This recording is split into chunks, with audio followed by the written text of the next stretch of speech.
नमस्कार, सत श्री अकाल, pleasure to have you all. क्या आपको पता है, एक बार भारत चारों तरफ से दुश्मनों से घिर गया था। युद्ध के मैदान में नहीं, कश्मीर के मुद्दे पर। कश्मीर के मुद्दे पर दुनिया के सभी मुस्लिम देश भारत के खिलाफ थे, पाकिस्तान के पक्ष में थे। तब ईरान ने हमें बचाया था। ईरान ने भारत के पक्ष में वोट किया, भारत के साथ खड़ा रहा और कश्मीर को भारत का अभिन्न अंग बताया। लेकिन आज जब ईरान को हमारे मोरल सपोर्ट की आवश्यकता है तो हम क्या कर रहे हैं? चलिए मैं आपका ध्यान एक घटना पर लेकर आता हूँ।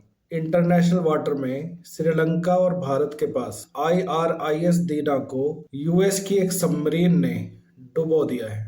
उसने एक टॉर्पीडो का इस्तेमाल करके IRIS दीना को डुबो दिया।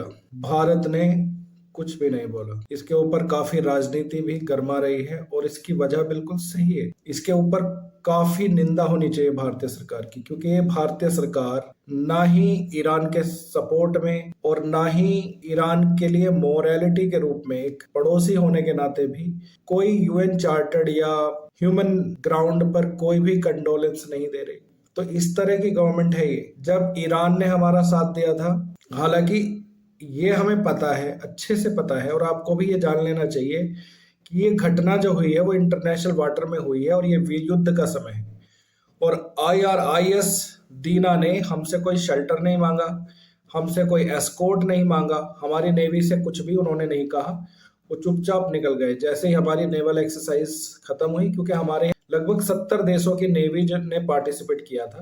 तो इन्होंने हमसे एस्कॉर्ट भी नहीं मांगा और हमसे कोई शेल्टर भी नहीं मांगा। अमेरिकी सेना चाहती है कि पूरे ईरान की जो नेवल फ्लीट है वो उसको पूरी तरह डुबो दे, तो ऐसी स्थिति में कप्तान को कम से कम हमारे यहाँ शेल्टर मांगना चाहिए था। लेकिन इससे भारत की सरकार की जिम्मेदारियों का बोझ हम ईरानी नेवी के कैप्टन के ऊपर नहीं डाल सकते। कम से कम मोरल ग्राउंड पर भारत के जो सर्वोच्च पद हैं, सर्वोच्च नेता हैं, उनको कम से कम इसके बारे में एक कंडोलेंस देनी चाहिए थी, इसके बारे में एक निंदा करनी चाहिए थी। आखिर अमेरिका की हिम्मत कैसे हुई हमारे मित्र देशों की सेनाओं पर, हमारे मित्र देशों के जहाजों पर हमला करने? ये कहीं ना कहीं दिखाता है कि आज की सरकार है वो कॉम्प्रोमाइज्ड है। आज की जो हमारा स्टैंड ऑफ व्यू है, पॉइंट ऑफ व्यू है सरकार का, वो ईरान के प्रति पूरी तरीके से इग्नोरेंस वाला है। ईरान को हम अच्छा पड़ोसी नहीं मानते, या फिर हम जो ऑपरेसर है उसके पास आकर खड़े हो गए। इस प्रकार की चुप्पी हमारी सरकार साध कर बैठी है। उससे तो यही प्रतीत होता है कि मोदी जी ट्रंप से डर चुके हैं और डरे सहमे बैठे हैं। कहीं एप्स्टीन फाइल का पूरा जिक्र ना हो जाए कहीं, या अडानी का जो केस चल रहा है उसके ऊपर जिक्र ना हो जाए। कुछ ना कुछ तो प्रॉब्लम है। हमारा विदेश मंत्रालय भी कुछ नहीं बोल रहा है। विदेश मंत्रालय का कोई प्रवक्ता कुछ नहीं बोल रहा है, लगभग चुप्पी साध कर बैठे हुए हैं। खamenei साहब के ऊपर इन्होंने कुछ नहीं बोला। अभी इस तरह के इनह्यूमन काम हुए। आपको पता है उस पनडुब्बी के अंदर 130 नाविक सवार थे, ईरानी नाविक बेचारे, जो युद्ध अभ्यास कर कर वापस जा रहे थे। उसमें से 87 लोगों की मौत हो गई है। 87 नाविक जो है समुद्र की गोद में समा गए।